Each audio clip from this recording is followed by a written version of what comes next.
This resource was developed in 2024 by the Nita M. Lowy 21st Century Community Learning Center's 21st CCLC National Technical Assistance Center NTAC, funded under a grant from the U.S. Department of Education Department and administered by Synergy Enterprises Incorporated under Cooperative Agreement Number 287E230009 with the Department's Office of Elementary and Secondary Education. Opinions expressed herein do not necessarily reflect the position or policy of the Department, nor does mention of trade names, commercial products, or organizations imply endorsement by the Department or the federal government. This resource is in the public domain. Authorization to reproduce it in whole or in part is granted. And now let's turn everything over to your host for today. Here's Shanika and Hillary. All right, welcome everyone on behalf of the 21st CCLC National Technical Assistance Center, NTAC. I would like to introduce the NTAC team, a partnership between the U.S. Department of Education, Synergy Enterprises Incorporated, Foundations, Inc., and Apt Associates. The 21st CCLC NTAC is here to support SEA program coordinators and professionals as they obtain the knowledge and skills to implement programs that engage and empower students and their families to build lasting success as lifelong learners. The 21st CCLC NTAC provides best practices, evidence-based resources, and professional learning opportunities to build the capacity of 21st CCLC stakeholders to support underserved youth and their families. The 21st CCLC NTAC's priorities are to address the impacts of COVID-19, provide equity of access to resources, support students' SEL needs, statutory and programmatic requirements, fiscal compliance, and academic focus areas. Some of those areas of academic focus include academic recovery, improving attendance and student engagement of middle and high school students, and financial literacy. You can see the whole list on your screen. The 21st CCLC NTAC will provide state and program level needs assessments, in-person and virtual technical assistance, content creation in the form of self-paced and live sessions, communications, and a website that will host this content and function as a learning management system. So welcome to our Learning in a Virtual Environment live with 21st CCLC National Technical Assistance Center. Our session today is Ignite Attendance, Engagement, and Achievement, where we will learn from the technical assistance team, experts, and program leaders. My name is Shanika Peck. I am a TA liaison with the U.S. Department of Education's National Technical Assistance Center team. Today, I'm joined by Hillary, Senior TA Liaison. Thank you for joining us, everyone. During today's webinar, we will define learning recovery and strategies for implementation, clarify what high-impact tutoring is and its impact on students, clarify the role of academic enrichment in learning recovery and how it supports this work, and discuss the role of summer programming in learning recovery.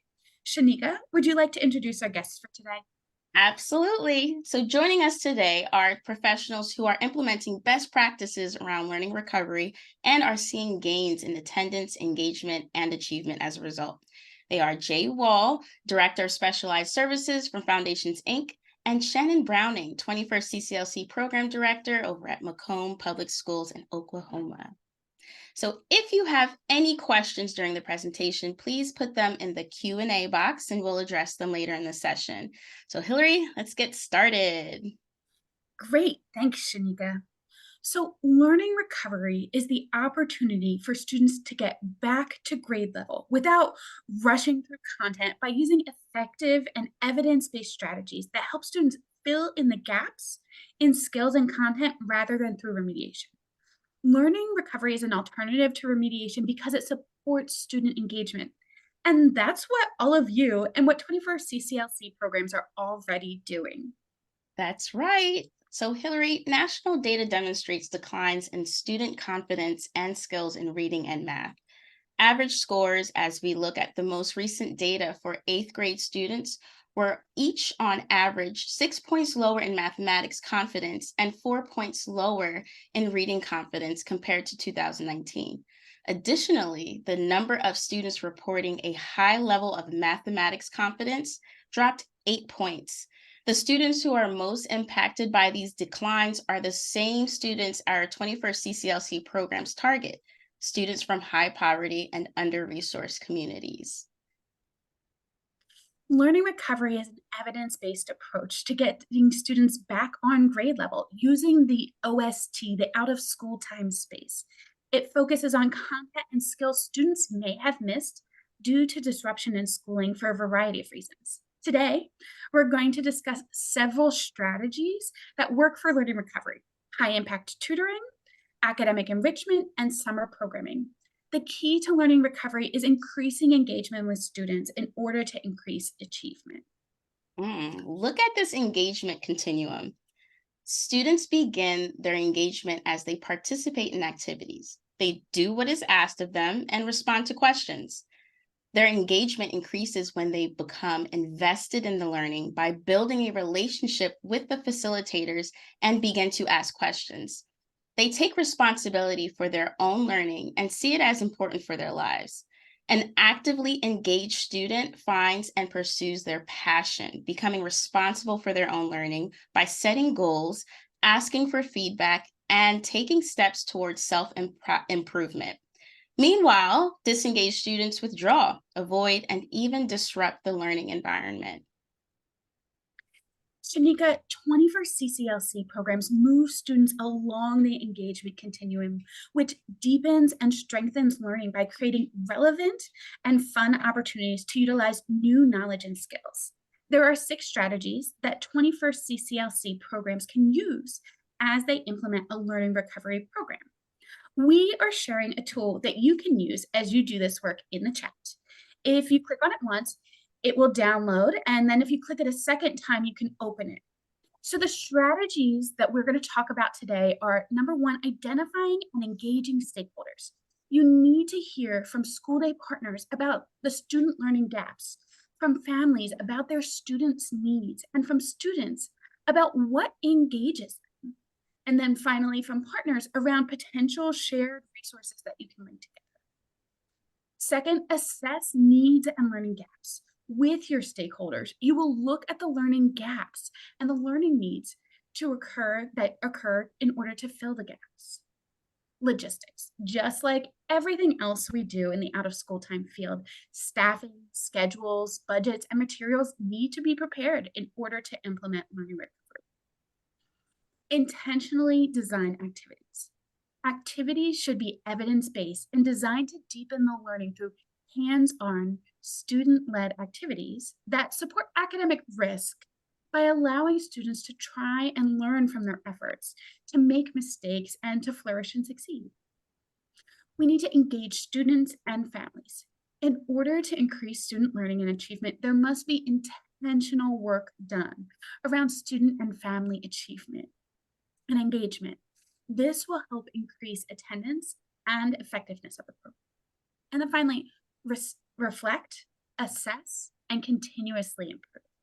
Learning recovery programs require frequent evaluation and continuously improving by making adjustments to the programs. And these are all great strategies, but of course, our guests today will talk more about how they've done this in their programs. But before we go any further, we want to hear from you all, our audience. So what are you already doing in your programs to support learning recovery? How are your programs impacting student attendance, engagement, and achievement? And what do you want to learn more about? You can share all of these answers in the chat. So what's working for you?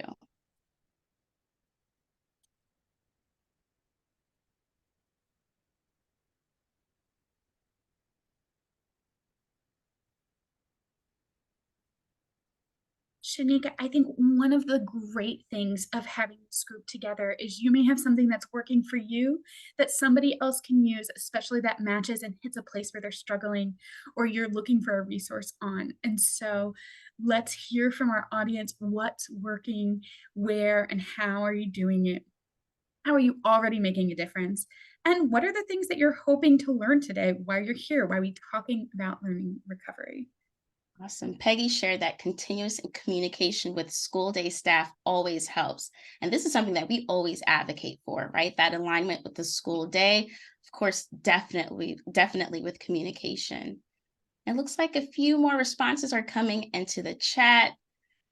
Someone shared review of GEPRA measures and communication with school day staff for alignment and collaborations. So it sounds like a lot of people are agreeing with alignment with the school day.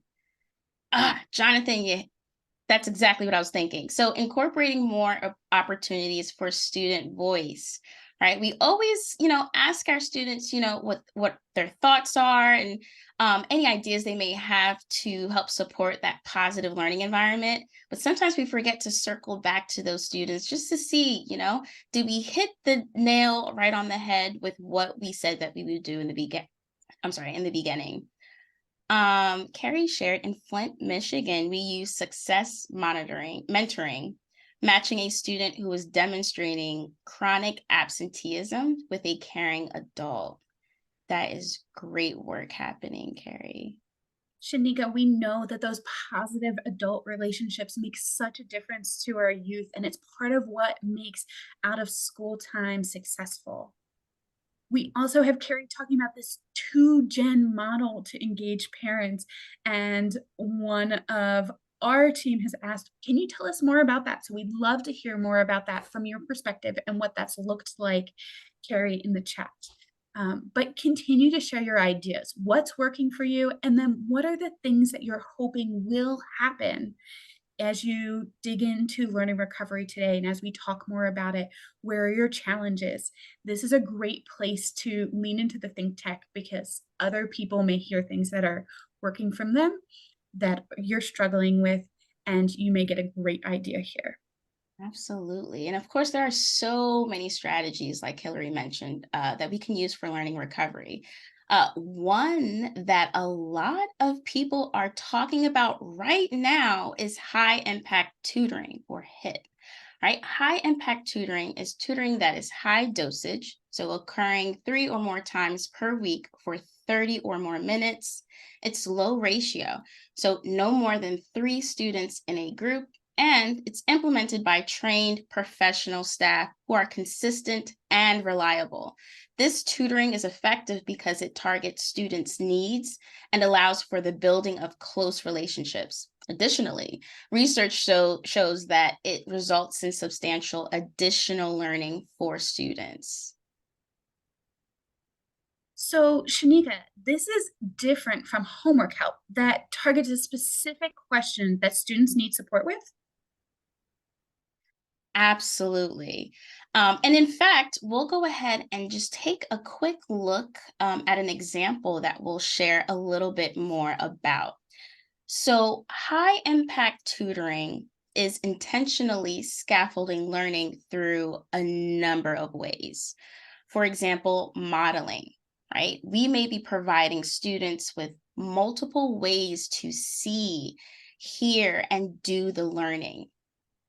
So in the video, you'll see some examples, right? A lot of this HIT tutoring starts out with the modeling piece with adults. You may also see some utilization of prior knowledge, right? So we're connecting with what students already know, either from their school day classroom or from the world around them. During this tutoring, we're also providing opportunities for verbal processing. So giving students the opportunity to tell or explain what they are learning. And this is something that I used all the time while I was tutoring, Hillary. Teaching and applying new vocabulary. So introducing students to the terms that they are or will be hearing in the classroom and how they apply to the learning. And of course, practice, right? We also want to provide multiple opportunities to have students try their new learning with support from the tutor. So in order to do all of this, the tutors have to have access to student assessment data. All learning recovery requires an understanding of student needs. Yet high impact tutoring requires a higher frequency and detail of data. This often comes from online platforms or school day partners. Engagement with school day staff is essential for effective high impact tutoring because it relies on scaffolding student learning. In many of our programs, we offer homework help as an important part of what we do.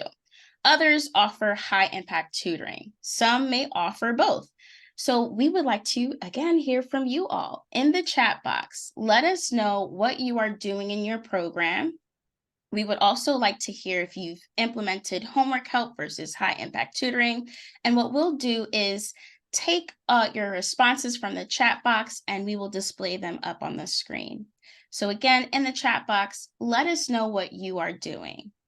Are you implementing homework help, high impact tutoring, or maybe you are implementing both?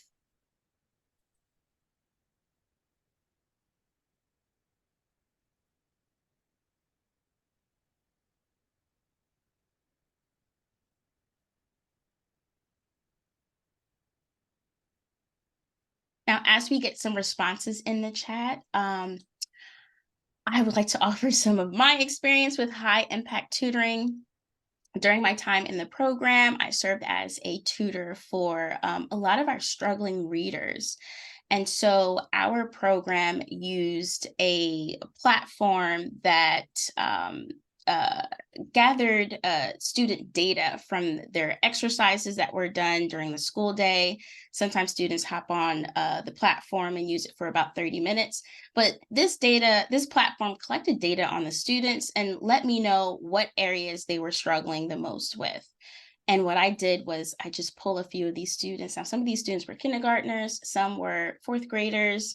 Some of the fourth graders were actually reading on a first grade reading level. And so when I brought them in, and I would usually have one or two students with me, but we would focus on one specific skill.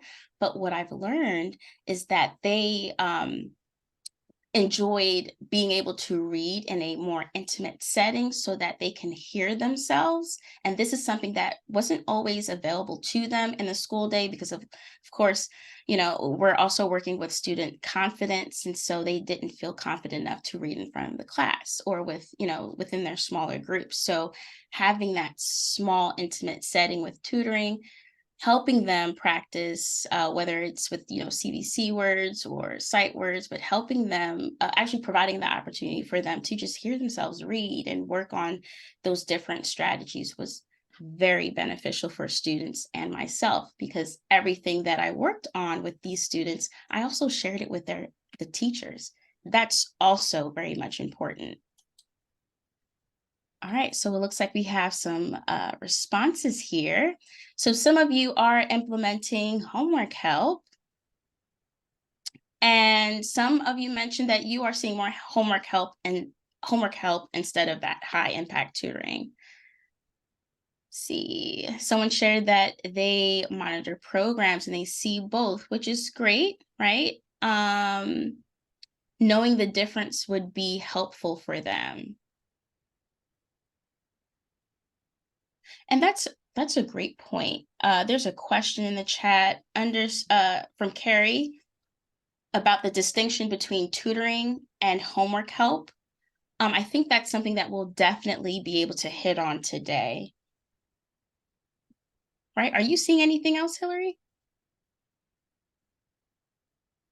I think that there's some great questions here, and I will just reiterate, we would love to answer your questions, Kimberly, Carrie, and it would help us if you would throw them in the Q&A box so that we can make sure that we get back to them at the end, because we want to bring in some of our experts' voices and share some clarifying pieces. But I think One of the things that I would just say as a general theme is understanding the difference between that homework help and that high impact tutoring, and that both support learning recovery for our students, right? They support that process.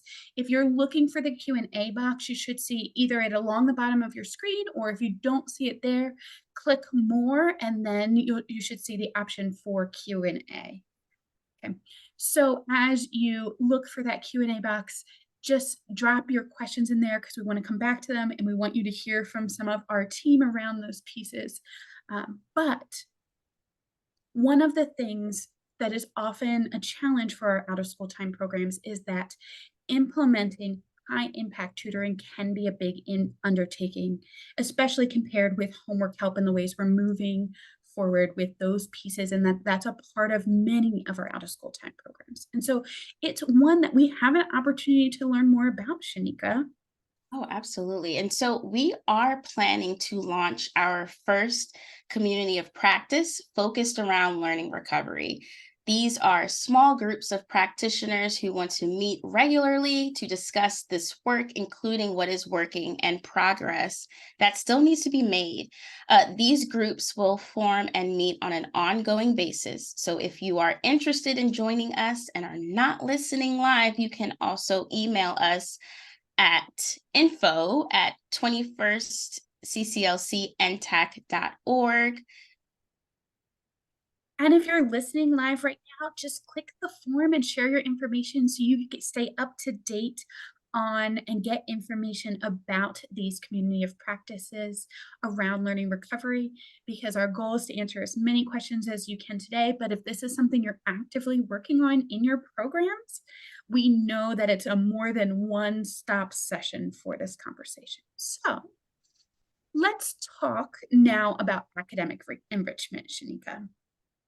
This is another strategy for learning recovery that provides opportunities for students to practice their new knowledge and skills in real life, relevant, and fun ways. But academic enrichment isn't just play. The activities are intentionally designed with strategies to support the student needs to deepen learning. So some strategies for this include, first, making every activity multimodal, where students engage in hands-on learning as they look, they listen, they say. Another strategy is having students lead their own learning, asking questions and deciding how they can make a difference in their worlds, increasing their engagement. We also want to provide students opportunities to try, to figure out, to make mistakes and revise their work. Maybe this is making you think about the scientific method or inquiry-based learning, and I hope it is, because these are just a few specific strategies for doing this. In fact, stay tuned for a mini course on experiential learning coming this fall, another way that students can learn through their doing. Next is staff asking open-ended, higher-level thinking questions that help students engage more fully and make sense of their experiences. Our questions make such a difference, Shanika, for the ways in which students can learn, in which they grow.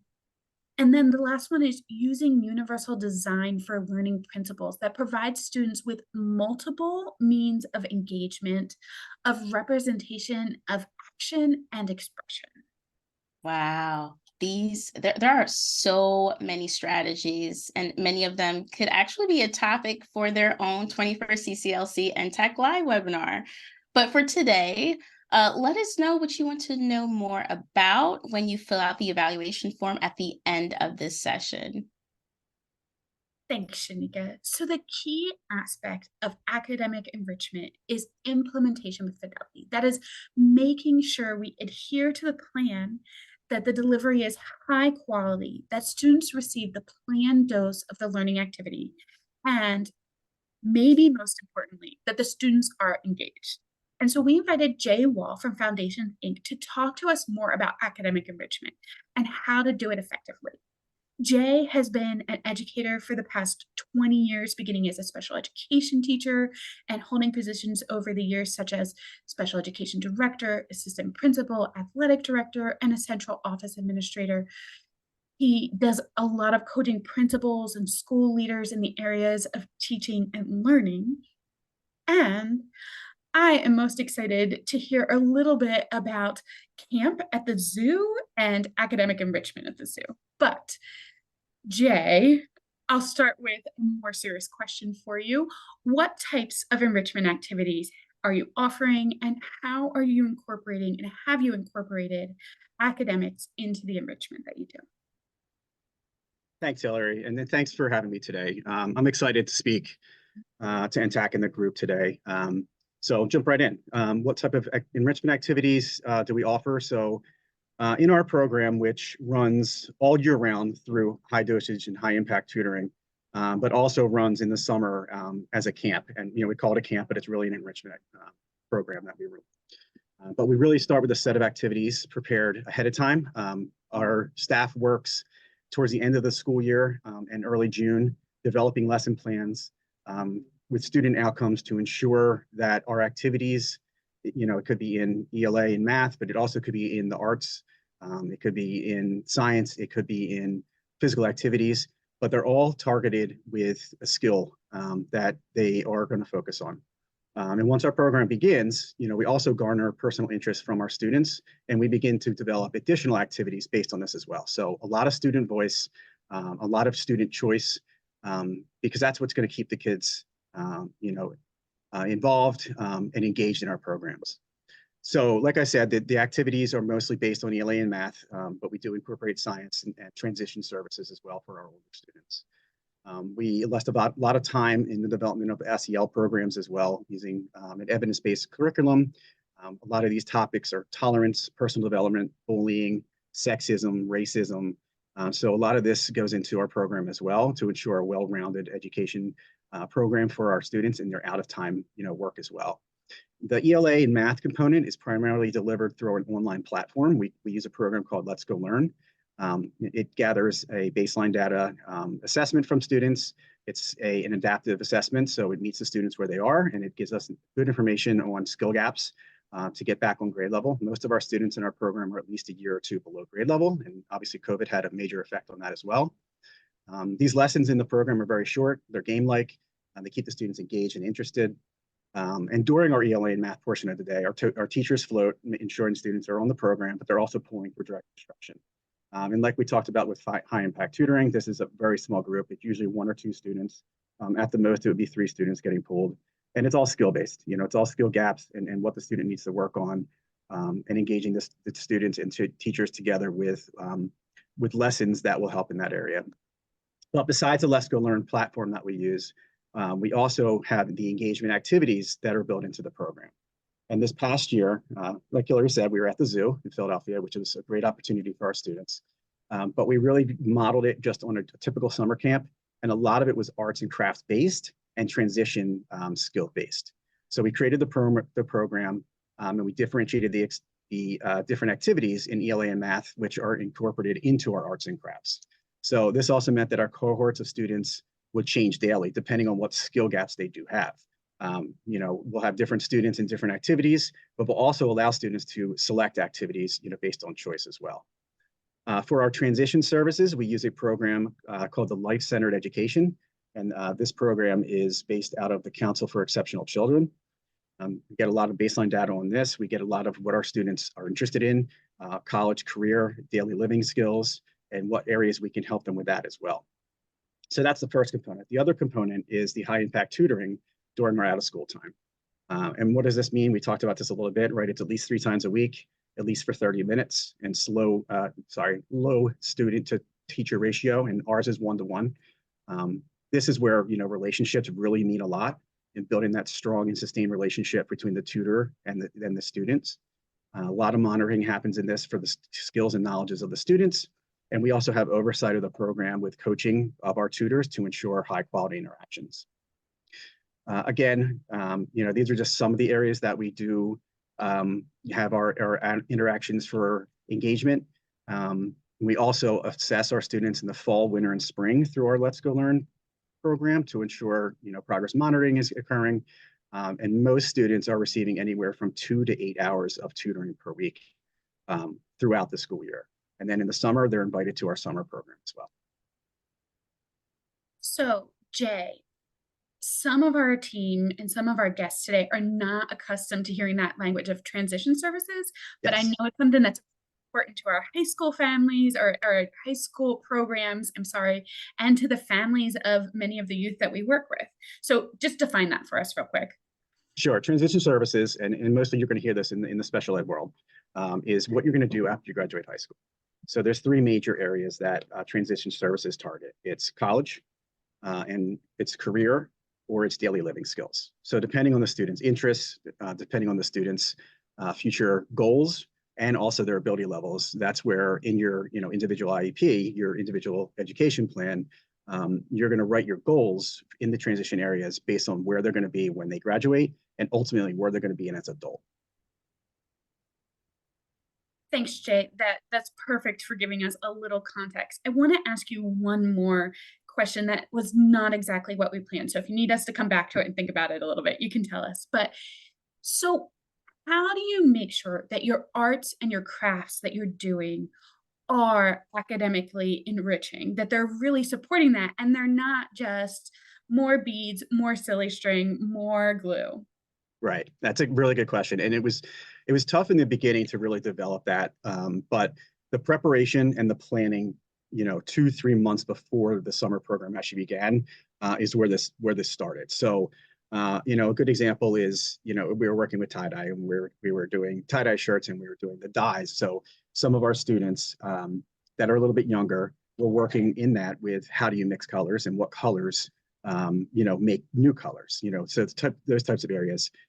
But with that, they had a graphic organizer and they had to jot down, their experiments and what color was this and what color went with this color and what did it produce. So, the intentionality of ensuring that you have an outcome from your activity is there and you have the student evidence of that as well. That is where it really comes in to make sure that you are basing it on skill and not just having, an arts and crafts activity. Yeah, that's exactly what we're talking about when we talk about academic enrichment. So that leads me into my next question of how do your academic enrichment activities increase student attendance and engagement? Sure.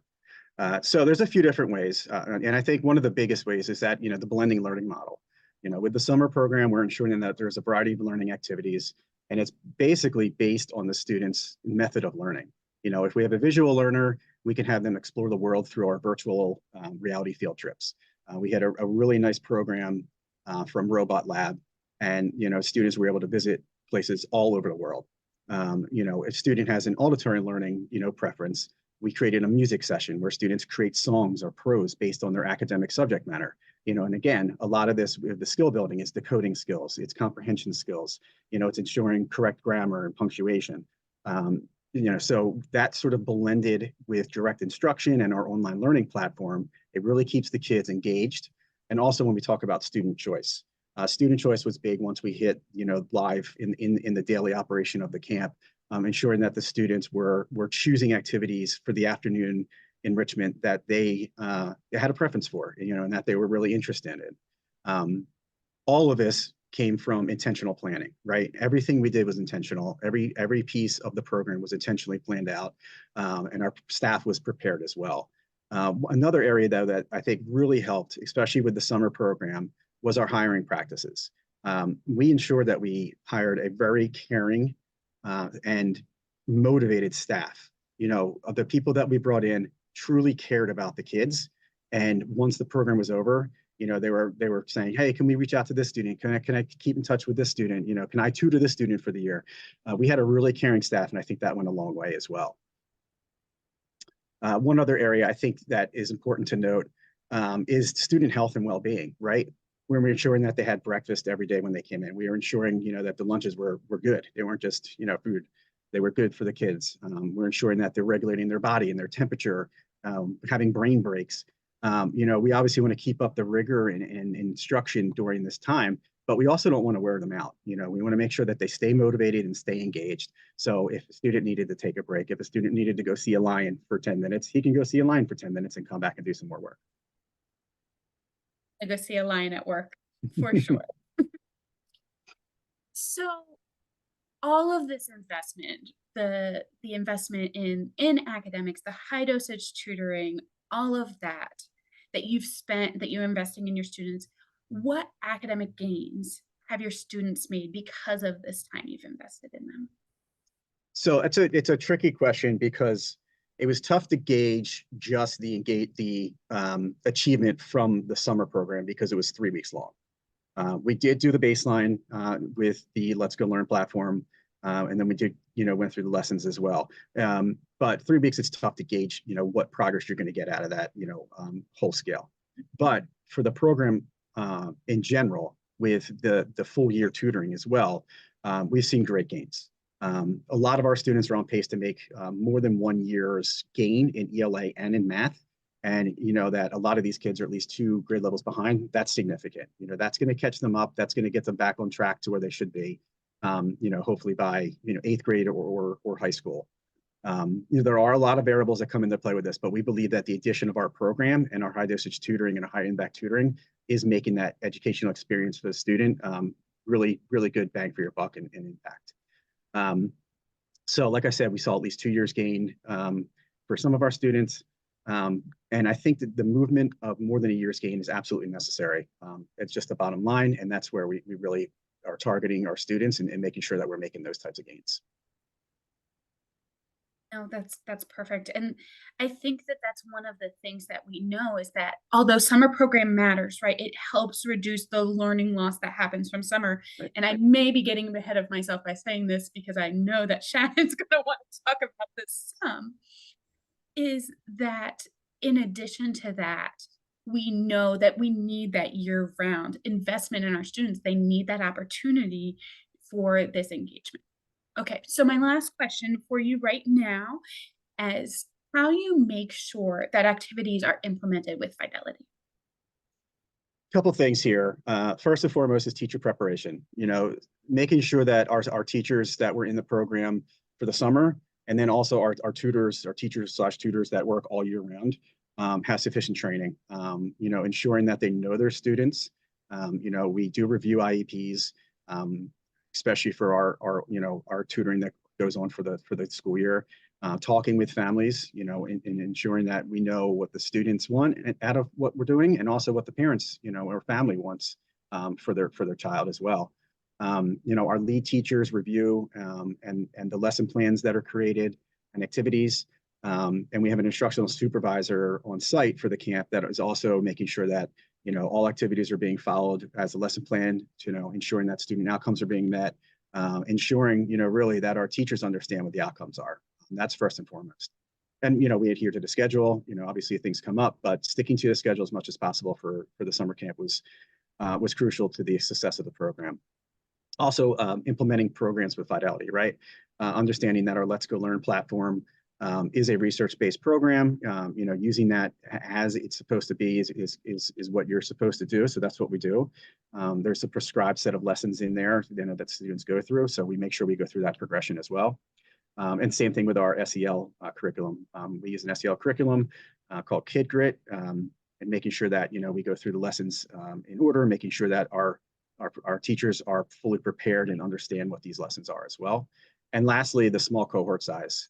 With our tutoring, obviously it's one-on-one, but with our camp, it was cohorts, and our cohorts were very small. We had 8 students per teacher, and we also had a instructional aide per group as well. So those are really the areas that implemented fidelity is what kept us on track and kept our students achieving.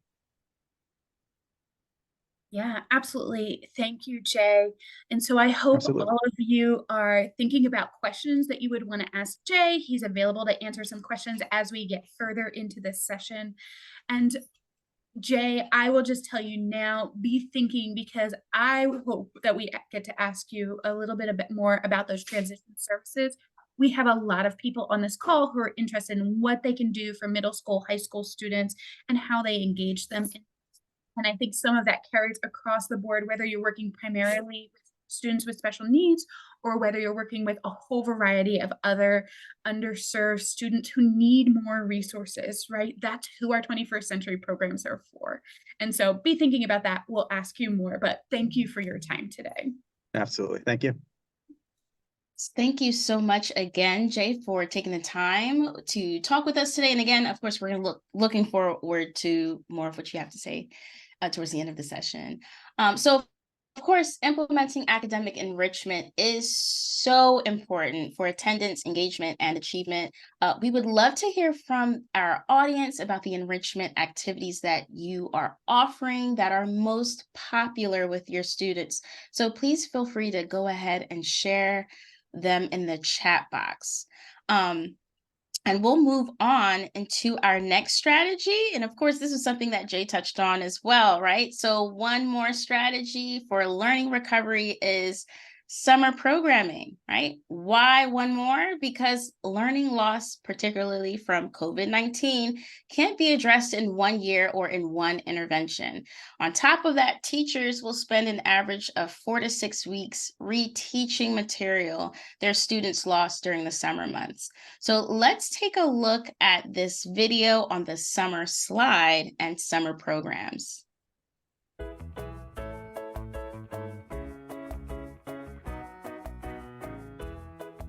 I thought it was going to be like doing a lot of work, but instead we're doing fun activities. You get to just have fun. It's not like regular school where you just sit there and you have to like do a test and stuff. There's cooking, there's Pets Club, there's swimming. I mean, it's just amazing. Like, it's real fun.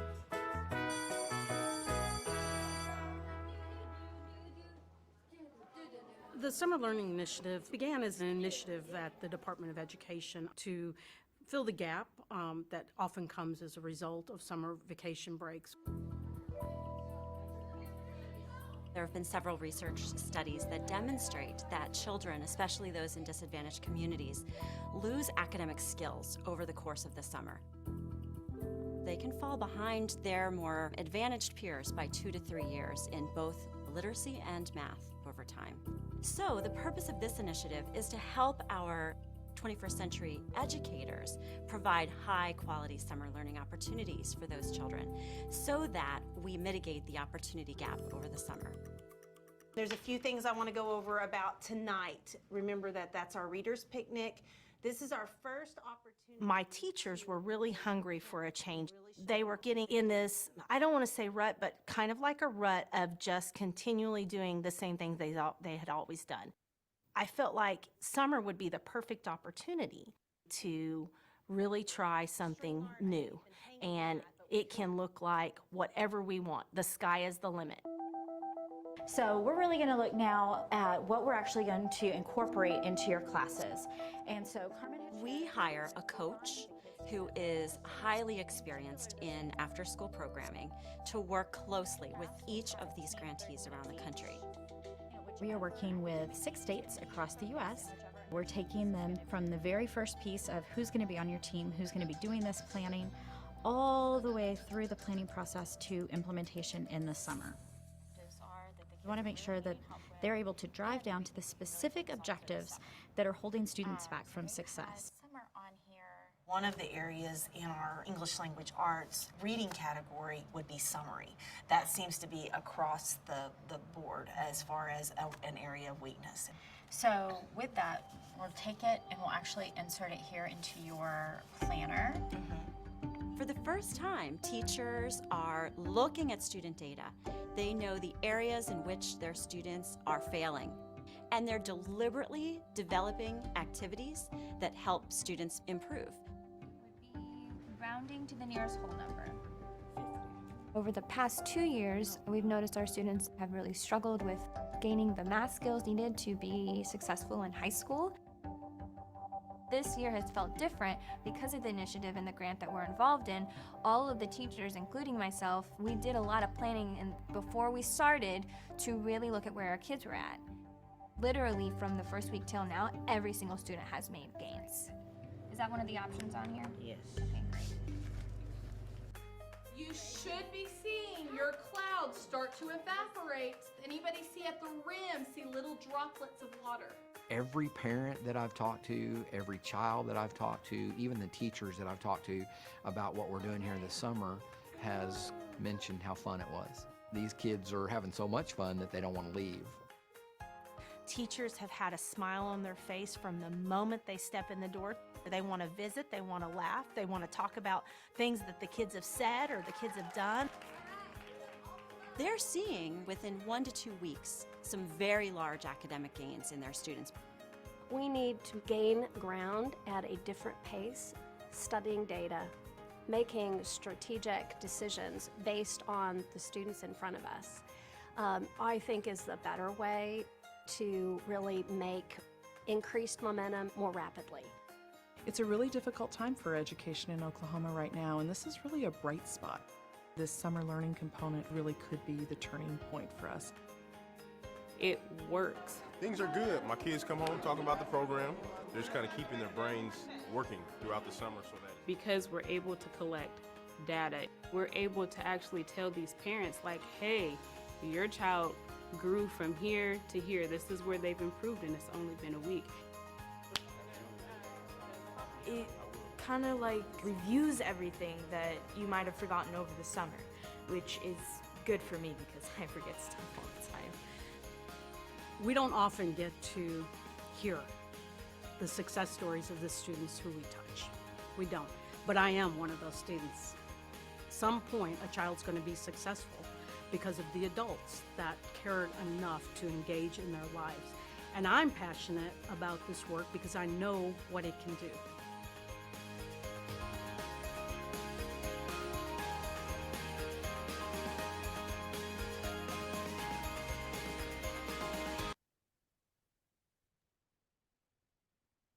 Well, that is an energizing and inspirational way to think about summer planning, because summer programs shouldn't just be roll out the ball or macrame bracelets. They're intentional. It's time that can be used for learning recovery. And we do this when we first intentionally develop positive adult relationships with the youth in our programs. When we stay focused on enrichment. One way that many of our programs do this is through a weekly or even summer-long theme. And so we'd love to hear in the chat any themes that you've used in your summer program that you love. I might find a theme for this summer here. I don't know, Shanika, we'll see. One of my favorite summer themes was Speak Life, and it became the heart of everything we did that summer. We did things with plants and gardening that had to do with growing and things living. We did art that was focused around that theme. All of our music programming was all focused around it. And even our students leaned into Speak Life as a way that they engaged with one another, of how they talked to one another, and it became our norm for our program. So there's lots of ways that you can do it. But summer programming is also a time for students to build social emotional skills, right? When they engage with one another and with these positive adults, your staff, your team, when they face challenges together, and when they have the opportunity to be taught these skills and to practice them in safe and supportive environments, it makes a difference for them. And finally, summer programs are often a time where we turn our focus to health and well-being activities. We get moving and start engaging students with the themes around healthy lifestyles.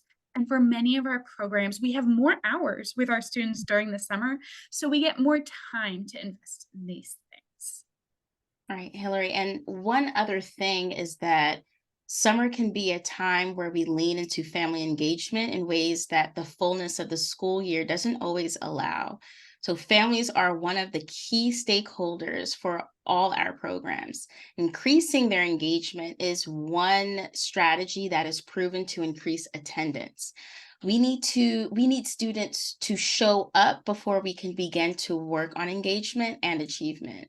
And so we invited Shannon Browning from Macomb Public School in Oklahoma to talk to us more about summer programming and family engagement.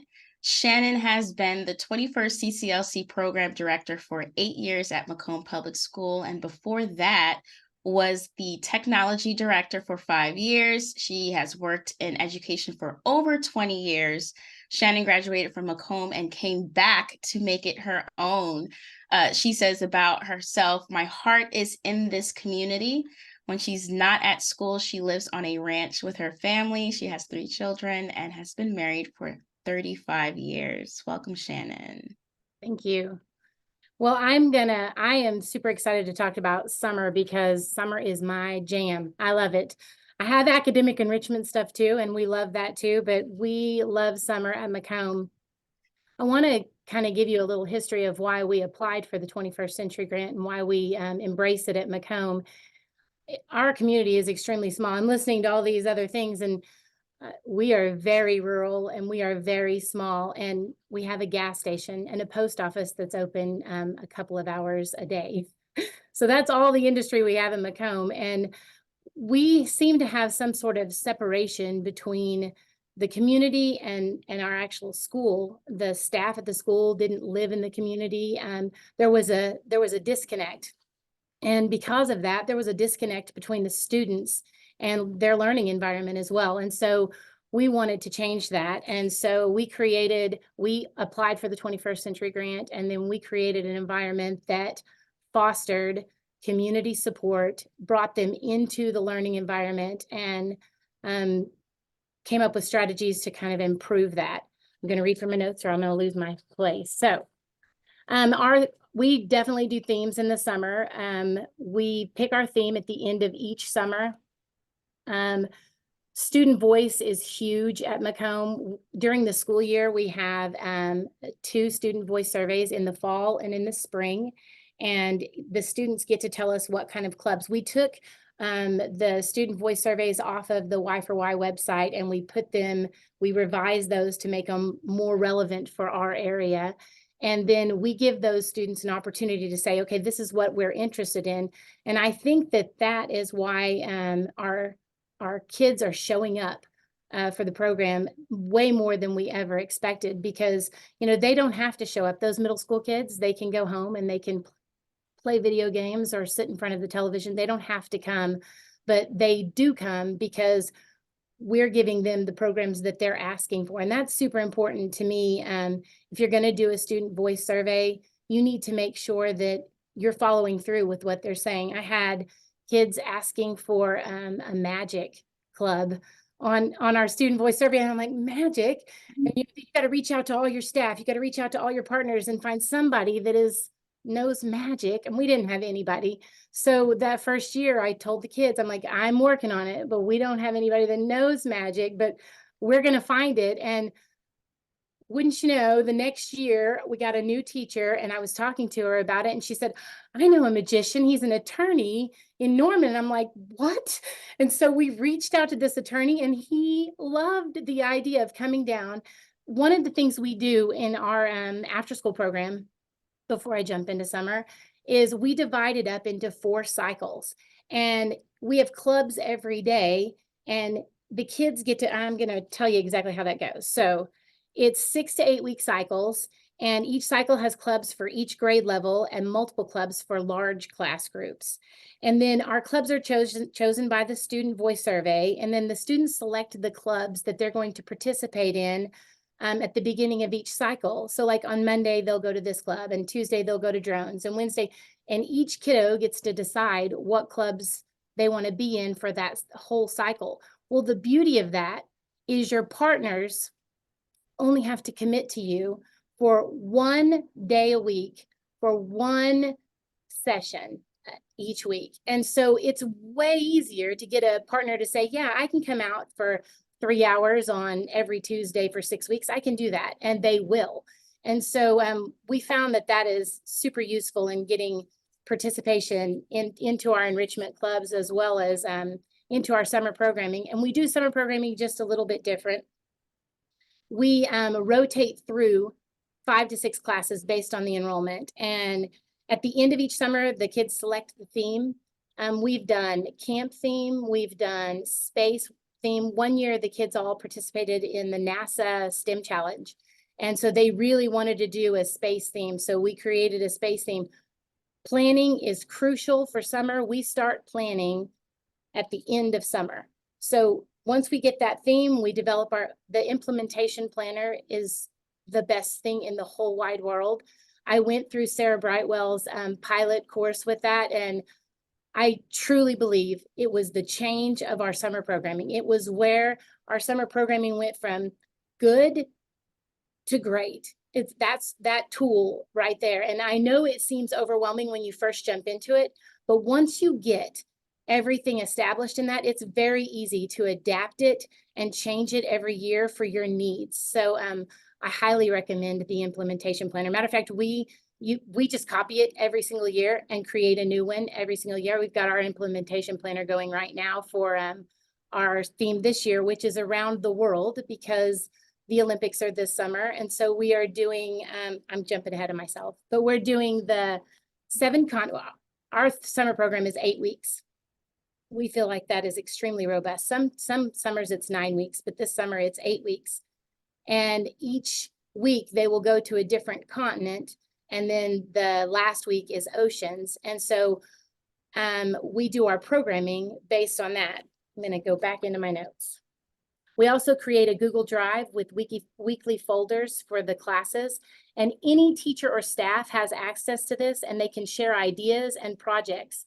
So in our National Geographic Club or class, you don't have to be teaching National Geographic to share an idea into that class. Just drop it in the Google Drive. We try to make sure we have a literacy class, a math class, STEM class, and activity. Those are our bones of our program. And then we adapt it based on our themes. We get student input to make these classes adjust. Every group is different and it's important to plan. So every single year, you're going to have a different group of kiddos. You can't just copy the same thing because every single group of kiddos is different and you have to adjust your programming based on those kids. That's why the plan, assess, and improve strategy is so important, because if what you did last year isn't working, you need to assess it and then you need to improve it based on the kiddos that you're servicing. This year, I told you about our theme. It's around the world, which we always come up with an acronym for our theme, like SPACE was supporting positive academic community enrichment or experiences. So this year I was trying to come up with one for world and I was like drawing a blank. Chat GPT is the coolest thing I've ever seen in my whole life. You just pop it in there.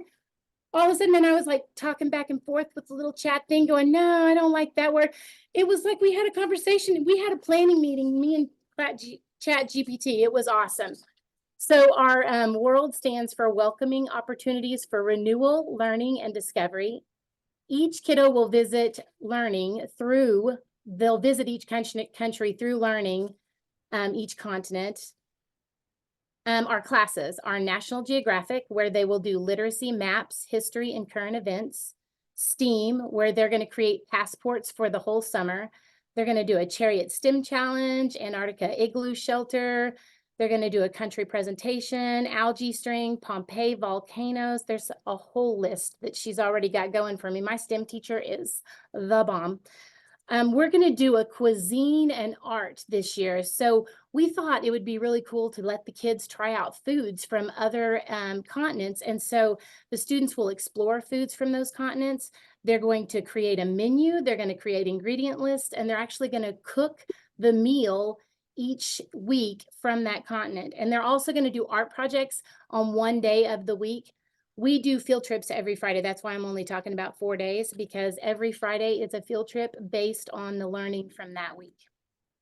Another club we're doing is drama/gaming. And so last year we did drama and the kids loved it, but those 7th and 8th grade kids, first of all, they have enough drama, but second of all, they got a little sick of drama. And so we thought, I went to the kids. I sit down with the kids. I think that's the most important thing, is that you establish relationships with those kids so that you know where their head is. And I said, what is going to make it the best summer ever? What are you going to do if you don't come to summer programming? And they're playing games. We're going to play games. what if we had games? What if you did esports? What if you did Minecraft for education? And they said, we will come.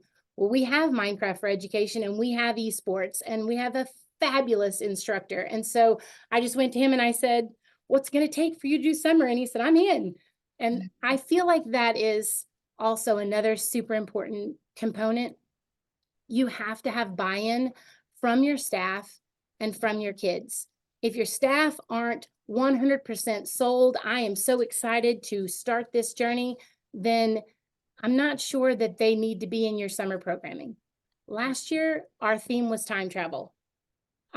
We have the best staff at Macomb. I mean, we're a little country school, but we're doing time travel and I was super pumped about it, but camp the year before was so good. I didn't know how we were ever gonna top that. And one of my staff came in to me, actually a college student.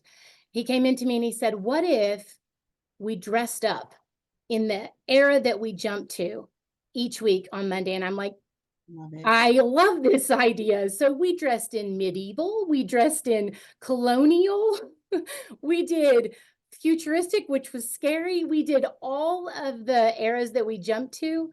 We dressed up that first day.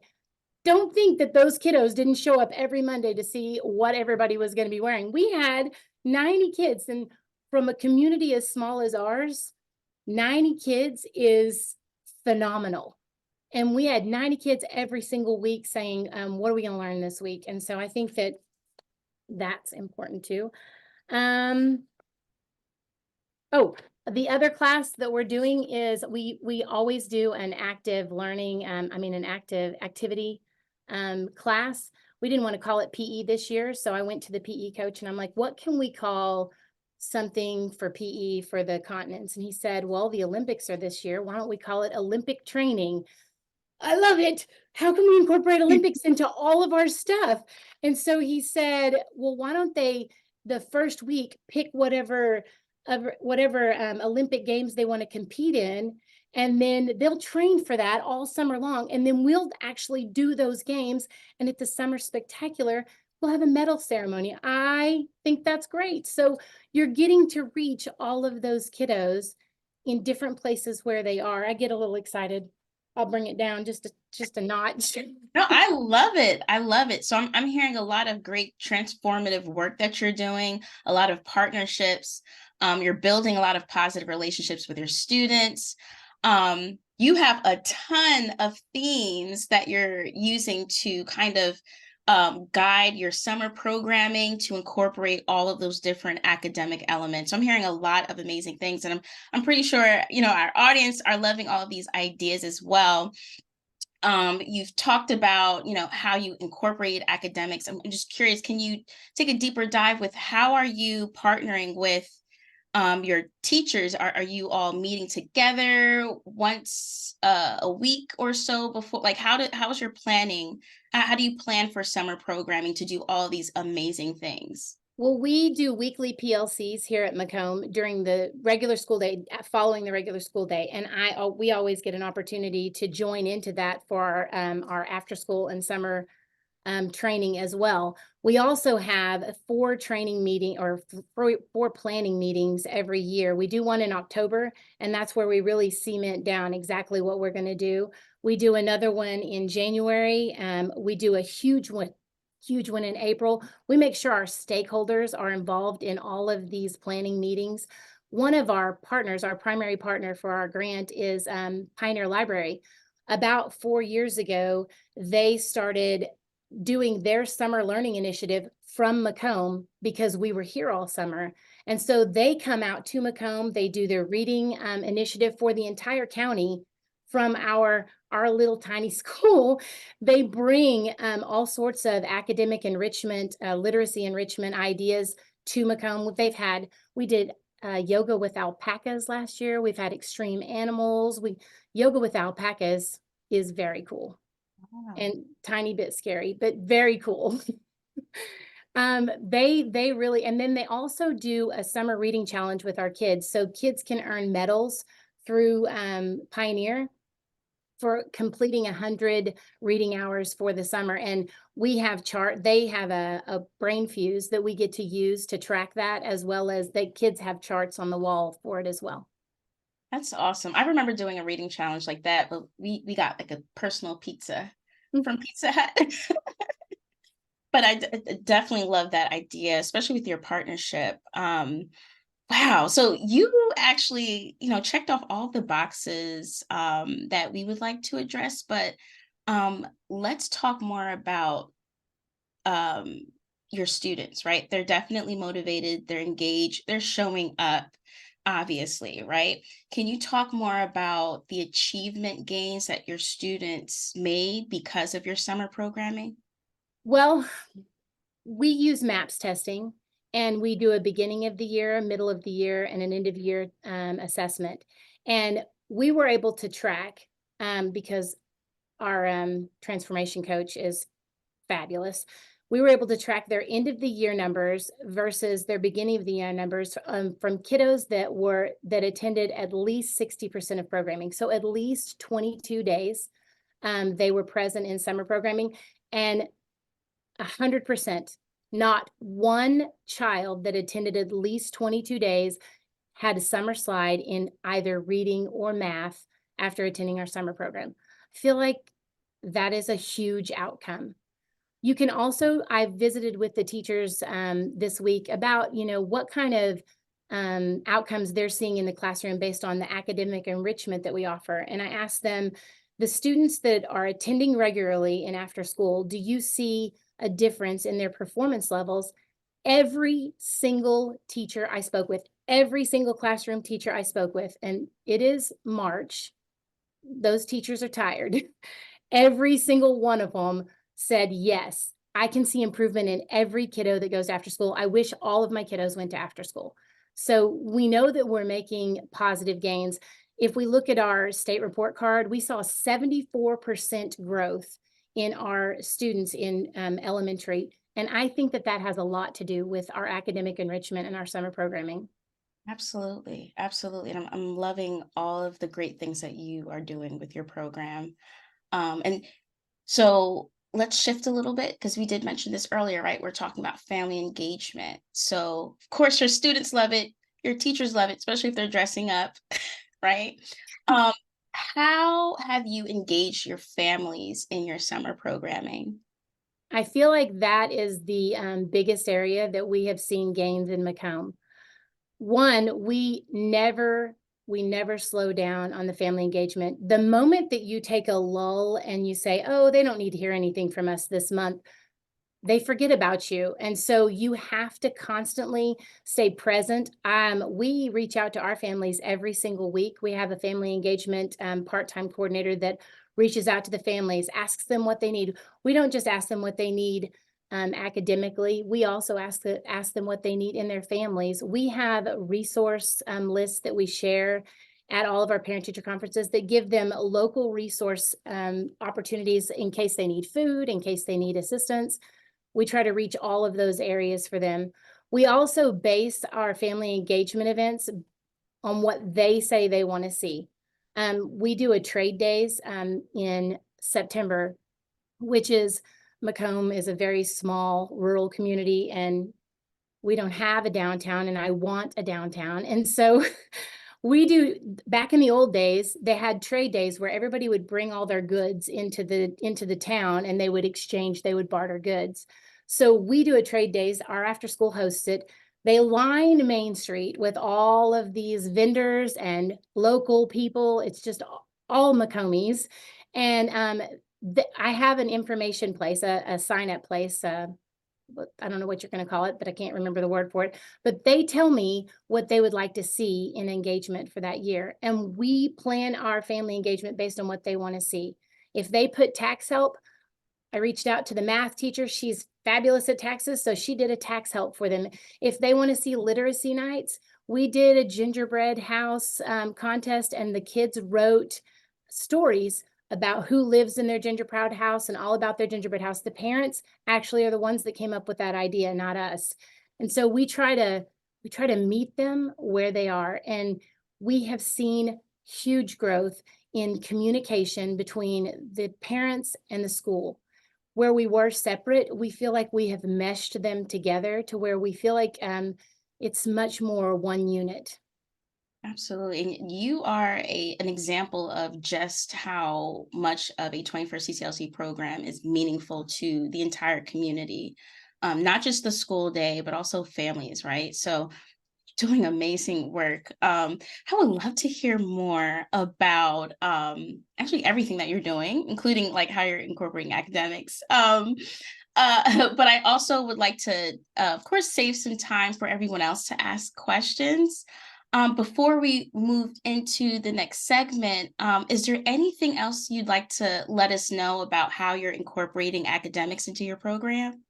Well, just that academic enrichment is vital for after school because, like I said, we're very small. And for the middle school students, I think that they have one elective. We do not have a music program. We do not have an art program. They do have a traveling drama teacher that comes in once a week. So these kids don't get exposed to all of those great things. And just to kind of give you just a tiny taste of some of the academic enrichment clubs that we offer, we do drones. And as a side note, when we started drones, I know absolutely nothing about drones. So I reached out to one of our high school kids. He was a sophomore. And I said, do you know anything about drones? He said, no, but I'd like to learn. So we reached out to a partner, the Citizen Potawatomi Nation. They had a drone specialist. He said, I'll train him. So he brings him up, trains the kid in drones. He taught our drones for 2 years. We actually would go out to the ranches and the farms, and we would do fence inspection for the farmers. They loved it. They got to talk to the kids. We got to find out how to fly those little suckers, and the kids had a great time. The community had a great time. Well, our drone teacher graduated and went into the Army. He's actually a drone flight specialist in the Army. And I feel like that's a success story because even though we don't have high school in our program, we get to reach those high school through some of those enrichments. That's amazing. You're doing amazing work. Hillary, I don't even know where to start. So, man, that's amazing.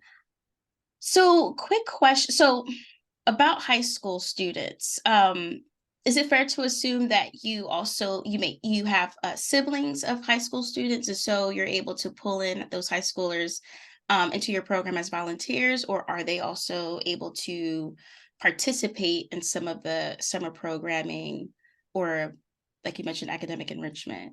We actually pay our high school students. They get to be assistants in the classrooms.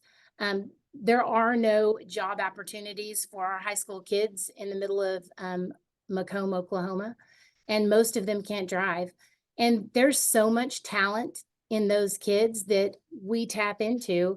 The VR, they understand the VR far better than I would ever understand the VR. And so, yeah, while they can't participate, they get to facilitate. And so we have a kid that helps out in the guitar, and he is getting to participate in the guitar learning as well as demonstration and teaching. So I think that's how we incorporate them. That's amazing. That's amazing. You're definitely giving a lot of us a lot of great ideas and best practices to take away to our own programs. So just taking a quick look at the chat, amazing work. Straight across the board. And of course, everything sounds like so much fun, but I really appreciate how you are, again, bringing in community into your summer programming, your academic enrichment, how you're motivating students and teachers, right? Sometimes teachers can get really tired by the end of the day, but it just sounds like your entire program acts as an energizer for your students and your teachers. And that is amazing work. So what we'll do for now, because again, I would love to make sure everyone gets a chance to ask their questions. If you haven't already done so, if you have any questions for Shannon or Jay, please make sure you share them in the Q&A portion. If you added them to the chat box, we'll do our best to find them, but please use the Q&A option. And what I'll do is I'll go ahead and hand it back over to Hillary. Shannon, thank you so much for taking the time today and share all of the great, amazing, phenomenal work that you're doing over in Macomb. Yeah, so Shannon, I'll ask you one more question. Jay, feel free to jump in too, because both of you have mentioned how important your engaged staff is, your energized staff is, your passionate, caring, supportive staff is. And I think anybody might want to work at Macomb Public School for the summer, but what would you recommend to those who are wrestling a little bit more with recruitment? What's your most effective recruitment strategy? What's working for you? And then I will also open this question to our audience as well. What is working for the rest of you? If that's an area where you're not struggling, give us your expertise. What are you doing? But Shannon, Jay? I think our most effective tool is dividing the year up into 4 cycles and telling them they only have to commit to a 6 to 8 week cycle, 1 day a week. And if they want to do 2 days a week, they can do 2 days a week. They get to choose. And so it's not like I'm signing up for this for a whole year. I don't want to do it. I have several teachers that don't like to do it during cycle 4 because of tests or assessments. And so they have that flexibility. I think flexible is true. And also telling them to teach their passion, because after school is not about sitting in front of that classroom that they've already sat in front of for 8 hours. It is about teaching a passion, teaching kids to be passionate about learning. And if you can find something that you're passionate about, that's what I want you to be teaching.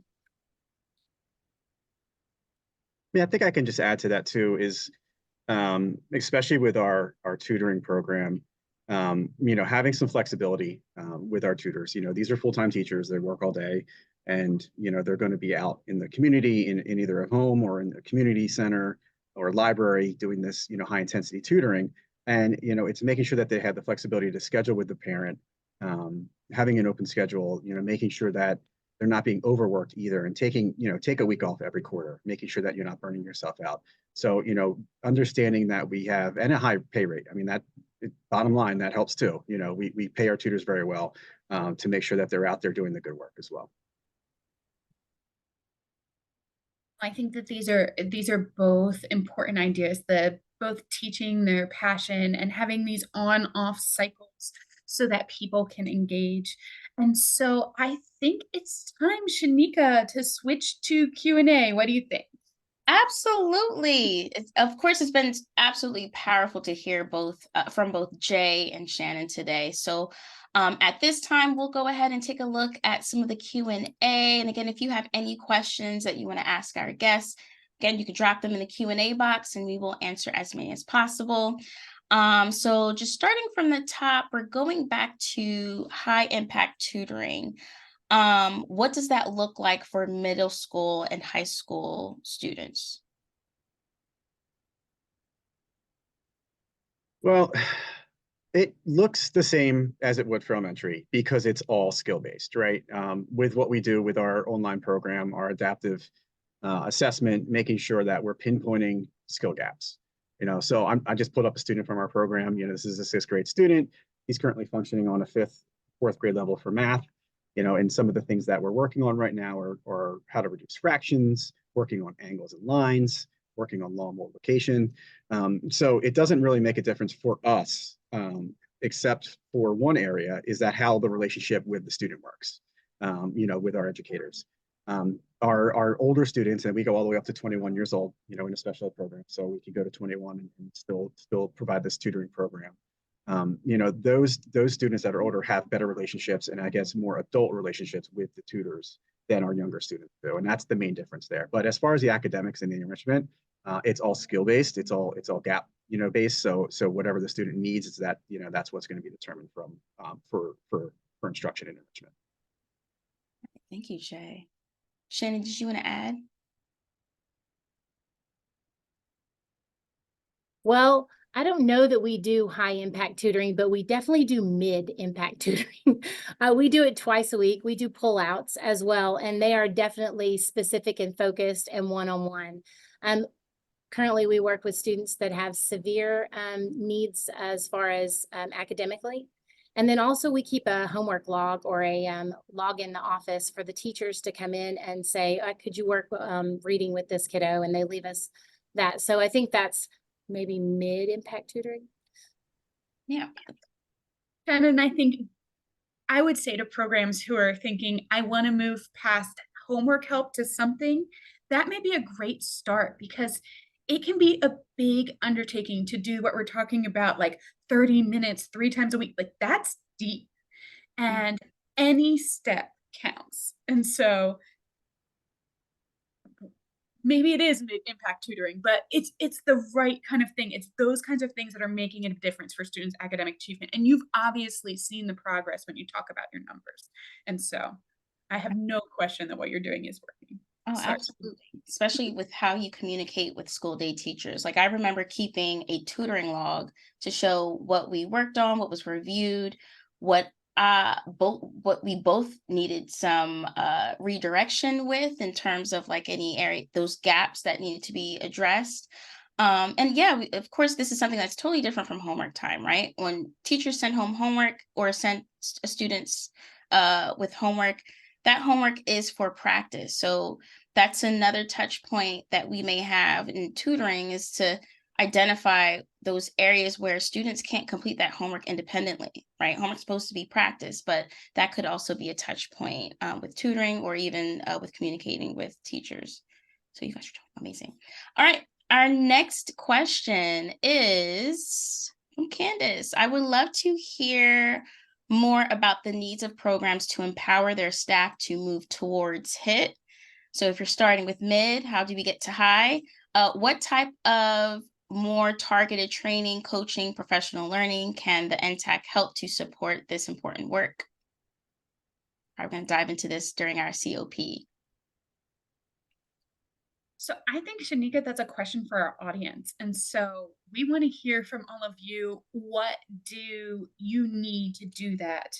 And Shannon, Jay, what were the things that you needed to do as you were thinking about building staff skills to do these things? Well, I can start. I think one of the areas that we look at, especially with the summer programming and with our tutors throughout the school year, is ensuring that these are educators that understand the use of data and informed instruction. Without that, and without the idea that, we're really working on specific skills with the students, they have to be able to practice that in their daily, instruction during the day, or they're not going to be able to do it at night or in the weekend, with tutoring. So that's really one of the major factors, is understanding, that your teachers need to be data driven. And that's something that we look for.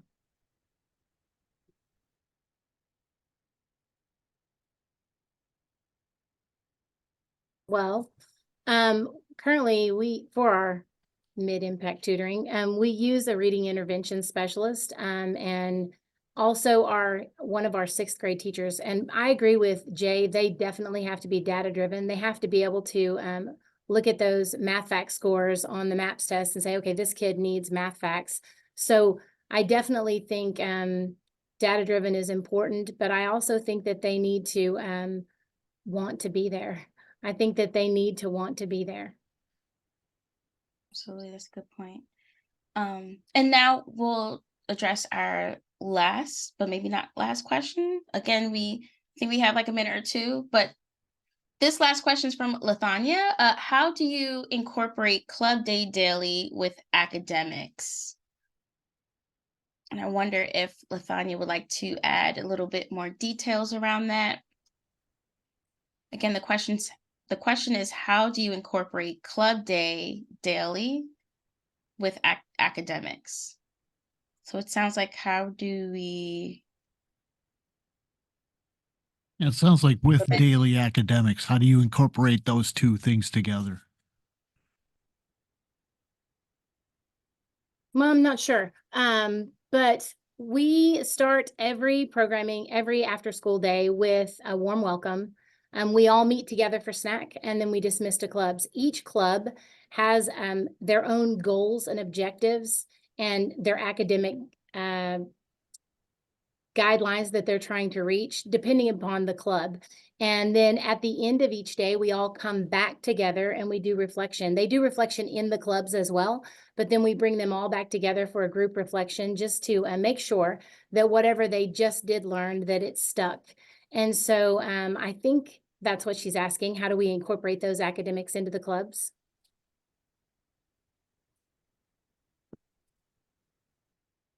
All Yeah, right. and I can add just a little bit. I think, you know, and we're a little bit different because we're not an actual school, but it's the same philosophy. And we get the student, you know, so the students we have are all students with IEPs. They're all students with disabilities, but we have their IEPs. Our tutors have their IEPs, and they understand the needs and the goals of the student. So it's really that collaboration between the school day and into your after school programming. Thank you for adding that, Jay. That's really important. So again, it ties back into how we are aligning with the school day and partnering with those teachers. So I think we're going to wrap up with Q&A now, and we're going to keep it moving. Now, again, we asked a question about how we can provide a more targeted training, coaching, and professional learning for your program. So Dave went ahead and dropped in a form in the chat. There's two forms. One is a feedback form, and the other is a form to show your interest in joining our communities of practice. I'm going to go ahead and turn it back over to Hillary. Yeah, so we'd encourage you to fill out those forms, but don't jump off just yet. There's been so much valuable information shared today. And so as we come to the end, I do want to say thank you on behalf of the 21st CCLC National Technical Assistants for joining us. I would also encourage you to complete the feedback form and share any ideas or topics that you'd like to see in future webinars. I'll also share that we're going to send out the information to all of you in a follow-up and some of the documents we shared, etc. So don't worry that you missed something. We can get this in front of you. But as you do those things, you sign up to participate or get information about the community of practice. You complete the feedback form. If you would like to stay informed on the work that we're doing at the 21st CCLC NTAC, you can email us or scan the QR codes on your screen to sign up to receive our newsletter, to follow us on X or LinkedIn. We will also be launching the first phase of our website in March. This launch will include information about the NTAC and have a set of professional learning resources, including courses and tools that you'll be able to access. The second phase will include the full release of the website with a learning management system, something we know many of you are looking forward to, which we will launch during the 2024 21st CCLC Summer Symposium in San Francisco. We will continue to populate the website with many more resources, but in the meantime, until it launches, follow us for updates on social media. But speaking of the Summer Symposium, the 2024 Summer Symposium will convene in San Francisco, California, July 31st through August 1st, so mark your calendars now.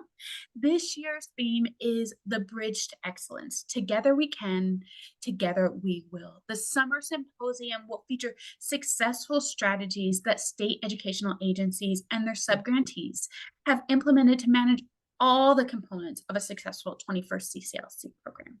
Attendees will hear from nationally recognized speakers during plenary sessions and work closely with education experts and peers during interactive workshops. SEA, staff, and subgrantees will gain valuable perspectives on OST issues and receive important updates around the 21st CCLC program. This year's theme is The Bridge to Excellence. Together we can, together we will. Ideas for increasing capacity, promoting equity, and bringing practitioners and communities to meet students' social, emotional, and academic needs. And they'll all be woven throughout the strands for the symposium. The first is Bridge to Tomorrow, where we stay connected to resources and to each other around the challenges our students are facing educationally. The second is Engineering the Bridge to Tomorrow. It's continuous improvement in all professions that require us to build on knowledge from the past. In 21st CCLC programs, we seek to develop increasingly innovative, and sophisticated bridges to educational practices. We want to learn more. We want to do better in our work.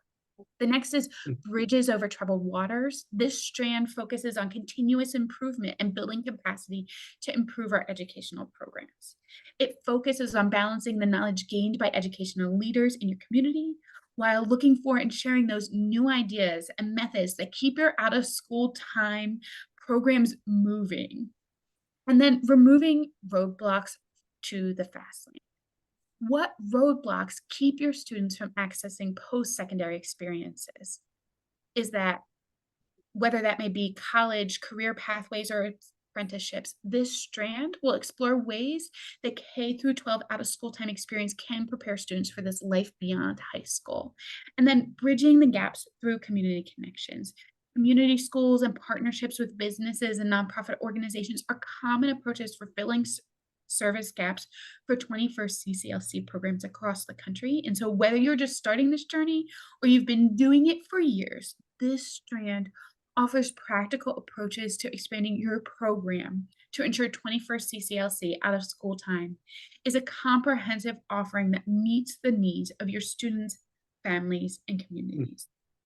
And so as we get ready to close our session today, please fill out the form if you're interested in joining our community of practice.